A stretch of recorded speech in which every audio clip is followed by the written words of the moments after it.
All right. So, which leads us to, okay, now my Facebook ads or funnel aren't working.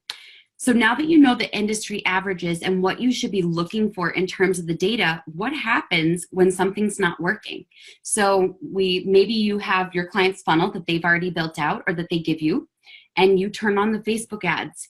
And somewhere in between turning on the Facebook ads and then making it all the way through the end of the funnel, it's not converting. That's one of our, I think, all of our biggest fear. Like, where do you even start? Do you change out the images? Do you change out the copy? Does anyone have that fear a little bit? Like, where would I start if something wasn't working? It can be kind of scary.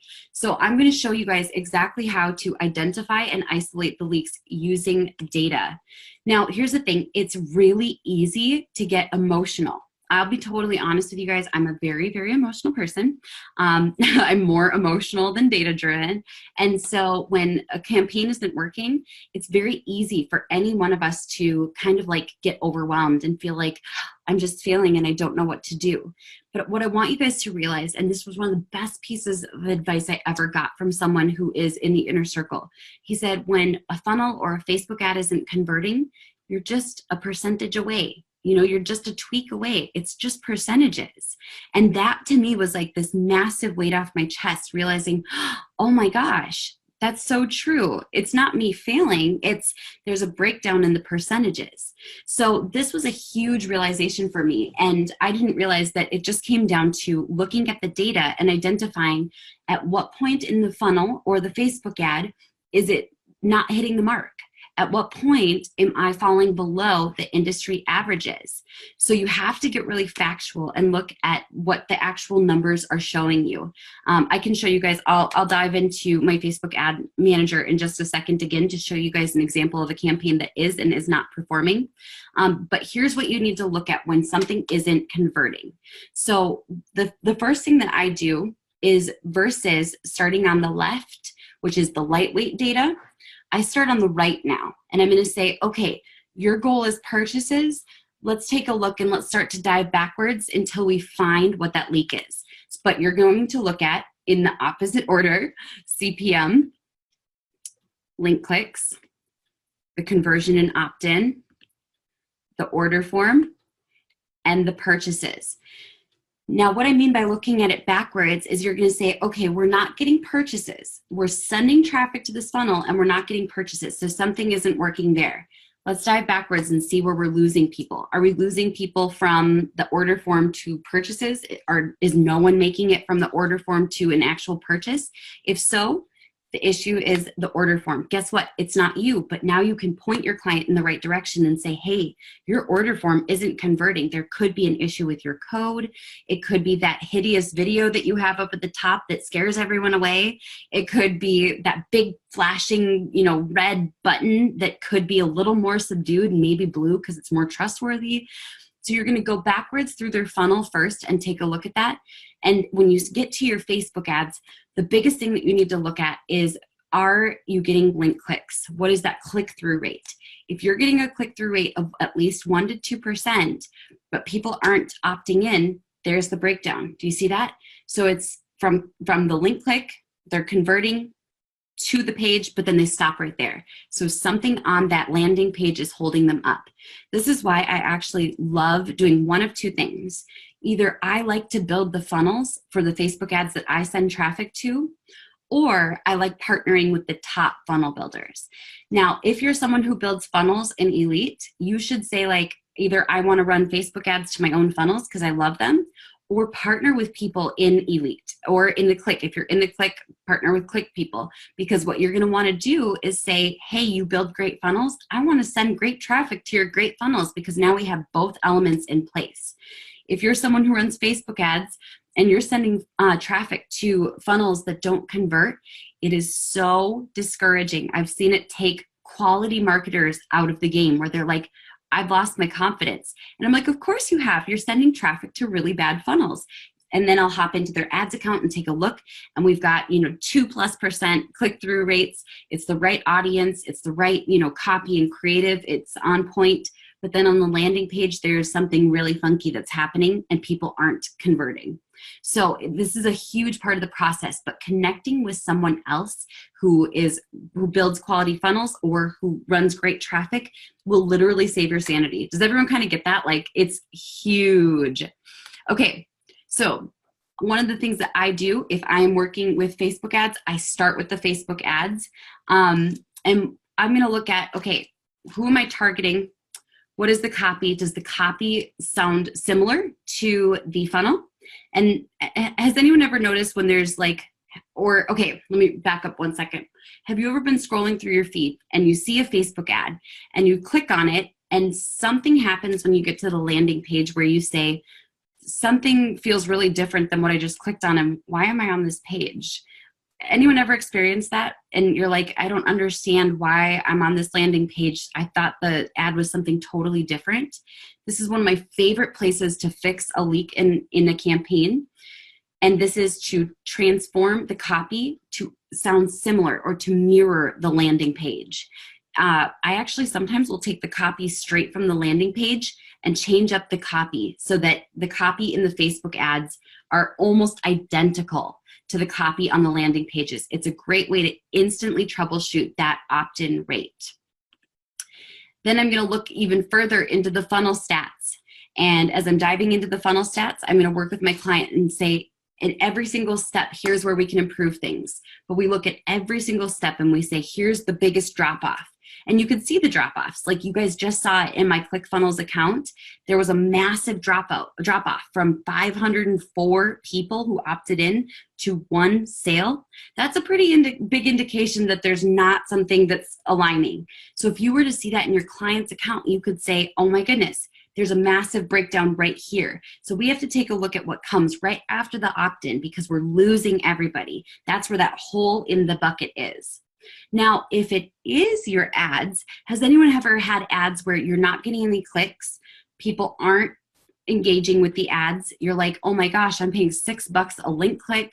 I'm getting 0.25% click-throughs. Anyone ever have those experiences? Looks like Allison says yes. Nicole says all the time. Felicia says yes right now. Tamara says yes. There are a couple of ways that you can instantly improve your click-through rates on your Facebook ads.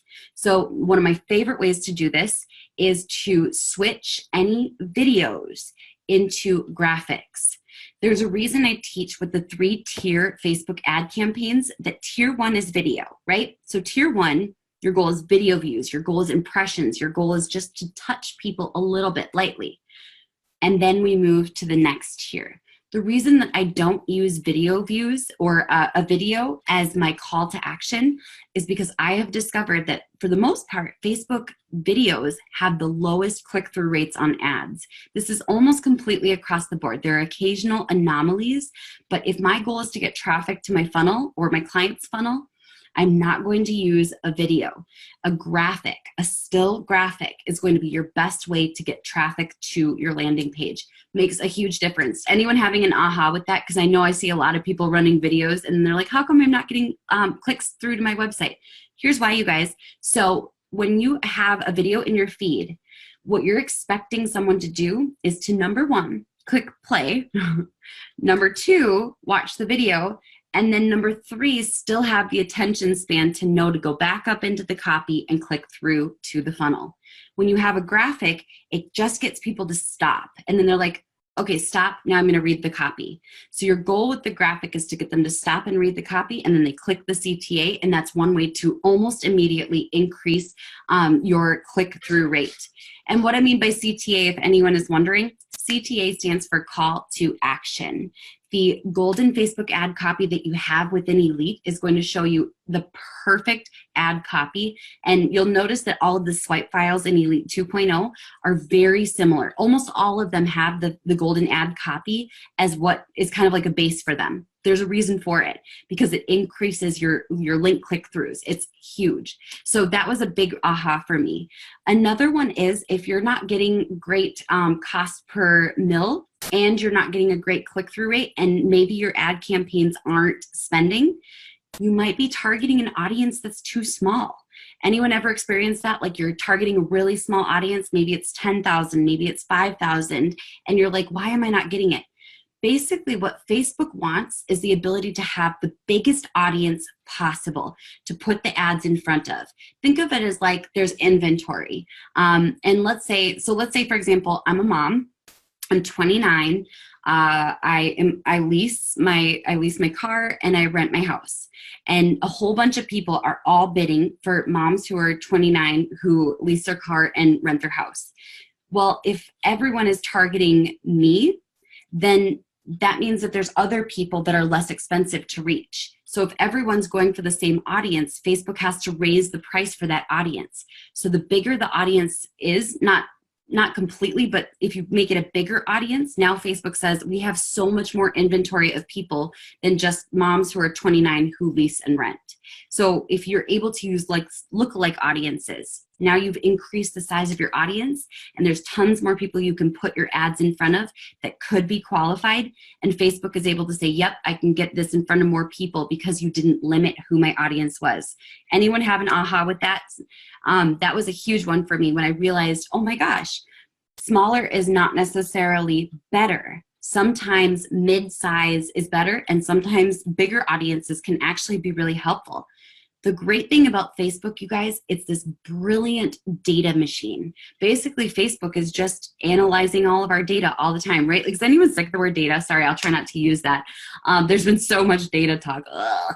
We'll call it the D word. Actually, no, we won't because that's a swear word. Okay, so what we'll do instead is I'll just share with you guys. Basically, Facebook has the ability to find the people who are most likely to love your ad. Facebook wants you to win, as crazy as that is. And so when you introduce bigger audiences, Facebook says, oh yeah, I can find some people in there that are going to be the right people for this. And to explain the difference between too broad or too small, I actually keep this on my computer. So this was something I taught on, I think it was on a click call. I think it was a click call. But it is the idea that there's this interesting arch, okay? So we have right here an audience size that could be considered too small, an audience size right here that's like medium, and an audience size that is considered too big. So you're going to hear some people say that an audience is too niched, so it's too small. They're going to say that an audience of 5,000, 10,000, 50,000 can't be successful. That's not always true. Most marketers focus on this zone right here, and this is actually kind of my least favorite zone right here, the in-between. I personally think that either you should go to the big audiences where Facebook's going to do the work for you. That doesn't mean all of Facebook. What that means is anyone who could potentially be qualified. So I like to stack lookalike audiences and let Facebook find the people from that audience. Or if I'm going to go small, it's because we're really, really niching down on who we want to reach. So instead of saying it's too small, it's niched.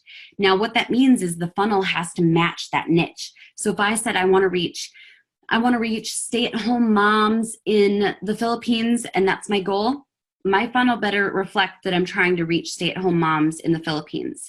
You can't reach this audience size with this funnel. This funnel is more general. This funnel is going to be extremely niched. So I get really passionate about that. That's why I keep this here, because it always reminds me. Everyone's like, shoot for an audience size of like 250,000 to 500,000. Okay, that's great. Everyone's doing that. Go big or go home with small niches. So, okay. Can you guys tell, like, I love teaching? It's like my favorite thing in the whole world. Okay, now when it comes to finding the leaks, so let's say you find that breakdown in your Facebook ad. Maybe it's the click-through rate. Maybe it is on the funnel and you find that opt-in page isn't converting. It's converting at 5%. The reality is, if your funnel on the opt-in rate is performing at less than industry standards, you can't send enough traffic to it to make the funnel work. You have to get that funnel killing it. So what you want to do is if you are handling the funnel, you want to split test it where that earliest leak is. And your goal is to figure out what it is that isn't working on that step. If you're handling the Facebook ads, great place to split test. What I like to do is, let's say I have a campaign running. I keep that campaign running or turn it off if it's really bad. And then I'm going to change out something. Maybe I change out everything. Maybe I'm going to try a different audience and a different copy and a different creative. on my funnel, maybe I test out a completely different page layout. This is one thing that I believe about split testing that not everybody shares this belief with on me, and that's this belief in with me, and that's okay. A lot of people say split test a different font type, split test a different button color, split test something small. I don't really agree with that. I'm actually a bigger fan of finding drastically different results. So let's say you have a funnel that's converting badly, or a Facebook ad campaign where you're getting a 0.5% click-through rate. That to me says that there's a lot that's really off. And you could sit there and slowly identify, is it the copy? And switch that out and see what happens. You could, or just tweak it slightly. You could switch out the creative and see if that fixes it. You could switch out the audience and see if that fixes it. I'd prefer to switch up the copy, creative, and targeting and find something radically different. The reason for that is if something's really underperforming, it doesn't mean that there's just a percentage that you need to fix. Now you have to fix everything because it's just off. So I'm a huge fan of split testing with radical differences. And sometimes that radical difference is going to be what changes an opt-in from 5% to 15 to 20%. So you'll get closer or further based on how that split test performs. From there, you're going to go fix those leaks. You're going to find where they are, and you're going to ultimately split test things until you find something that gets you that result you're looking for. So we start from the left with the lightest conversion rate, right? The cost per mil. Is Facebook getting this in front of people? Is it moderately affordable? Are people clicking through to my funnel? Are people opting into my funnel? Am I losing them on the order form? Am I losing them on the purchase on the sales page? And you're going to fix those leaks.